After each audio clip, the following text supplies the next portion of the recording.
sepulcro estava, Marta em grande desespero, a Jesus então rogava. Jesus disse: não desespere, o teu irmão morto não está. E pra tu ver que eu sou Deus, eu já vou lá ressuscitar. Saia para fora, saia para fora. Lázaro saiu com vida, todos viram a sua glória.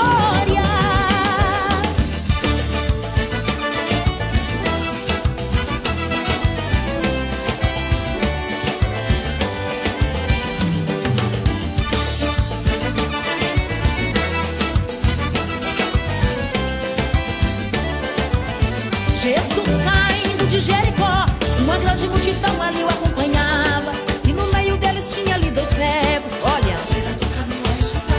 e tendo ouvido Jesus passar, ó filho de Davi, tem compaixão de nós. Senhor, nós queremos que abra os nossos olhos. E no mesmo instante eles puderam ver, aleluia! Nele eu posso tudo, posso confiar. Ele é Deus tremendo, é Deus poderoso, é nele que eu posso confiar. Meu irmão, estamos vivendo numa época depravada. O namoro já corre solto, tudo está descontrolado. Pai brigando com o filho, filho com pai, irmão contra irmão.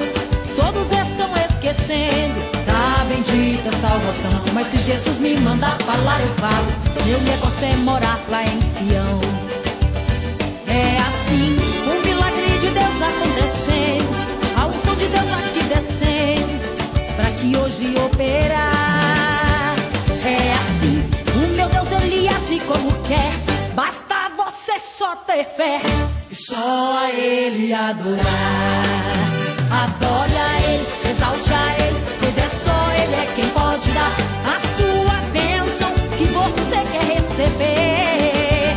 Ele é Jesus que morreu na cruz pra te dar guarida e te garantiu uma nova vida por toda a eternidade. Adore a ele, exalte a ele, pois é só ele é quem pode dar a sua bênção que você quer receber. Ele é Jesus que morreu na cruz pra te dar guarida e te garantiu